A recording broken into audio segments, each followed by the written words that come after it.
조갑제 TV 시청자 여러분 안녕하십니까? 2021년 2월 4일 오후 5시입니다.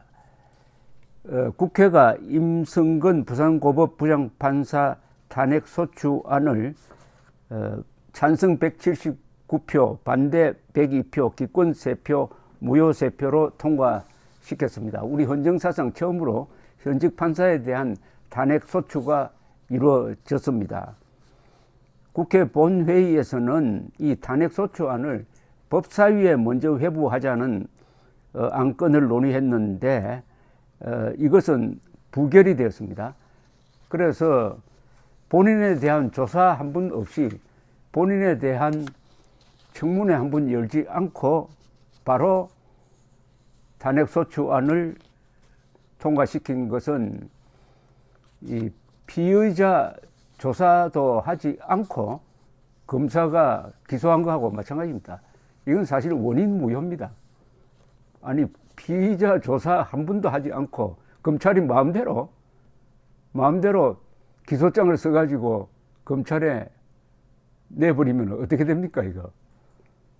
이런 선례가 있었어요. 바로 박근혜 전 대통령, 당시 박근혜 대통령 탄핵소추안도 박근혜 대통령에 대한 조사 하나도 하지 않고 오로지 언론 보도와 검찰의 일방적인 수사를 짜집게 해가지고 그것을 탄핵소추안으로 만들어서 헌법재판소에 넘겼더니 놀랍게도 헌법재판소가 이것을 각하하지 않고 만장일치로 대통령 파면을 결정한 그 전례가 또 하나 생겼습니다. 이 전례가 계속되면은 앞으로 국회는 누구든지 괘씸하다고 생각하는 사람은 그 누구든지 탄핵 대상이 되는 공무원은 다 탄핵소추하고 탄핵소추 되는 순간부터 직무가 정지돼 버리니까 대통령까지도 대통령의 경우는 3분의 2 찬성이 필요합니다만은 이렇게 할 수 있어 가지고 국회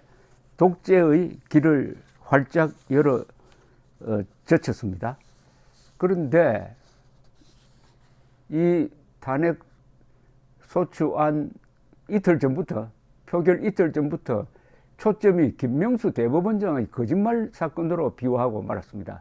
그래서 이 탄핵소추가 그 정체가 뭐냐를 드러내는 데는 성공을 했습니다. 즉 임성근 부산고법 부장판사가 오늘 결정적인 자료를 하나 냈습니다. 녹음 파일을 공개를 하고 말았습니다. 한 40분짜리 녹음 파일, 전화기로 녹음한 이 김명수 대법원장의 대화를 공개를 했는데 혹자는 우상호 의원 같은 사람은 어떻게 상관의 말을 녹음하느냐, 이런 판사는 탄핵이 옳다라고 주장을 했는데 오히려 거꾸로죠. 이 사람이 녹취록을 공개하게 된 거는 김명수 대법원장이 계속 거짓말을 하니까 거기에 대한 자위수단으로 한 겁니다. 오히려 김명수 같이 저렇게 거짓말만 하는 상관을 만날 때는 꼭 녹음을 해야 된다. 그 사람이 대법원장이라도 대통령이라도 거짓말 째기하고 이야기할 때는 반드시 녹음을 해야 한다는 것을 가르쳐 주고 있다고 생각을 합니다. 그 거짓말도 아주 악의적인 거짓말입니다. 뻔한 거짓말입니다. 쉽게 말하면 사표 제출했는데도 안 받았다고 그러고 거기에 탄핵에 대해서는 이야기 안 했다고 그러는데 공개된 녹음 자료를 보면은 분명히 사표를 냈고 그 다음에 탄핵에 대해서는 아주 길게 이야기를 하고 있습니다. 그런데 그게 9개월 전의 일이라서 기억이 안 난다고 해요.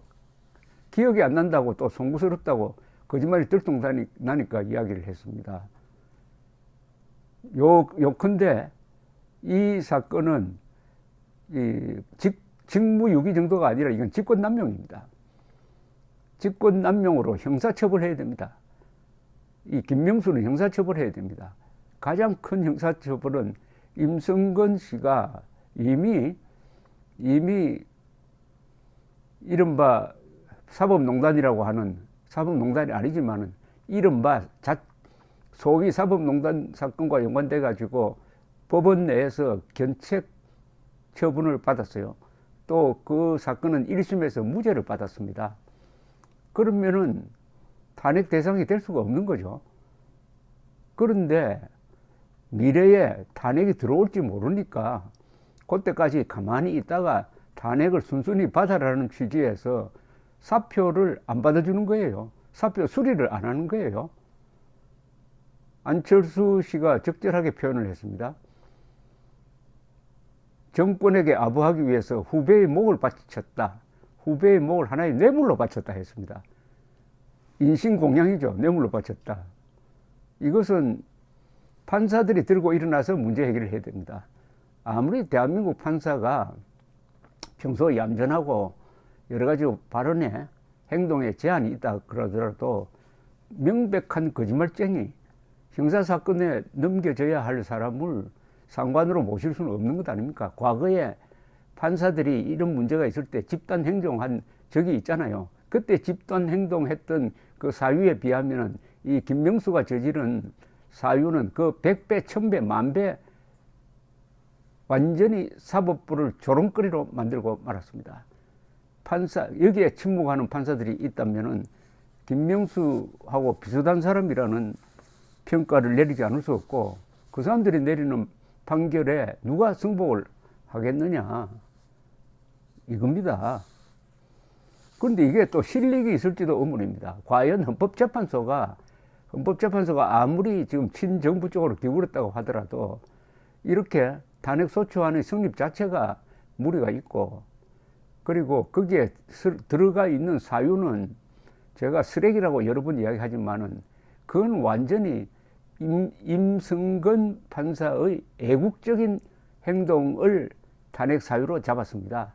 박근혜 전 대통령이 세월호 사고가 났을 때 어떤 남자와 만났을지도 모른다 하는 이 풍문을 짜집기 해가지고 기사를 쓴 산케이 신문 기자가 피소가 됐는데, 그래도 이것은 이 정도는 대통령에 대한 비판은 이 정도는 허용이 돼야 된다. 그러나 사실은 아니다. 그래서 무죄를 선고하게 되니까 임성근 부장판사가 상부로부터 부탁을 받고 재판장에게 유무죄 판단은 당신이 알아서 할 일이고, 판결문에 이 사실이 허위라는 것은 밝혀줬으면 좋겠다. 아주 합리적 충고를 했고, 그것도 재판장이 흔쾌히 그것을 받아주었습니다. 요걸 가지고 마치 부당한 판결에 대한 압박을 행사했다라고 뒤집어 씌운 겁니다. 아니, 언제 이 민주당이 자기들이 거부라고 말하는 산케이 신문 기자편을 들고 그 기자의 허위 보도로 해서 명예훼손을 당한 대한민국 대통령 편을 든 판사를 이렇게 탄압하는 겁니까? 이들이 말하는 친일 기준이 뭡니까 도대체? 그래서 제가 이것은 탄핵소추문을 읽어보면 이건 쓰레기라고 생각하고, 여기에 이번에 찬표를 던진 179명은 아마 두고 대한민국이 망하지 않은 한 규탄 대상이 될 것이라고 저는 확신을 합니다. 이 사건은 딱 이제 성격이 분명해졌어요. 이것은 민주당과 대법원장이 공모해가지고 애국 판사를 탄압한 사건입니다. 민주당과 대법원장이 공모해가지고 애국 판사를 탄압하는 과정에서 대법원장이 계속 거짓말을 했다 이겁니다. 계속 거짓말을 했다. 그렇게 함으로써 사법부의 권위, 상권 분립의 원칙이 떨어지고, 대법원장이 저 민주당 부하든지 아니면은 대통령의 무슨 하수인 격으로 스스로 자리매김하는 과정에서 가장 비인간적인 일을 했다. 자신을 평소에 따르고 도와주던 임성근 고법부장 판사로 하여금 마음대로 그만두지도, 몸이 아파서 마음대로 그만두지도, 몸이 아픈데도 마음대로 그만두지 못하게 딱 붙들고 있다가 탄핵의 칼이 내려칠 때까지 붙잡아 두었다. 이것은 인권유린입니다. 아무리 좋은 자리도, 대통령 자리도 자기가 그만두고 싶으면 그만두도록 해야지. 유일한 예외가 있습니다. 그만두면은 무슨 벌을 좀 내릴 수가 없는 그런 확실한 상황. 즉 범죄 수사를 받고 있어가지고 이래가지고 유죄가 거의 틀림없다 라는 정도 되면 몰라도 이분은 1심에서 무죄 선고를 받았어요. 그리고 행정적 견책은 이미 끝난 상황이니까 왜 잡아둡니까? 아마 이 탄핵재판, 헌법재판소의 탄핵재판 중에 이 사람이 아마 그 연령 문제로 해가지고 자동 퇴직이 될 가능성이 많습니다. 그럼 퇴직한 사람에게 탄핵을 할 실력이 없잖아요. 모르죠. 지금 워낙 헌법재판소가 왼쪽으로 기울어져 있어가지고 또 어떤 기상천외한 논리를 가지고 나올지 모르겠는데 그래도 9명 재판관 중에 6명이 찬동해야 이 파면이 결정이 됩니다. 설마 그렇게까지 가겠느냐 하는 생각이 드는데 어쨌든 이 사법부 판사들 전국 법관회의라는 것은 왜 이때 소집 안 하는 거죠? 전국 법관회의는 왜 소집 안 합니까? 앞으로 판사들이 과연 자생력이 있는지 한번 지켜봐야 되겠습니다. 물론 사태가 이렇게 된 거는 이 문재인 정권의 이념적인 본질에서 비롯된 자연스러운 거죠. 그 이념적인 게 뭡니까?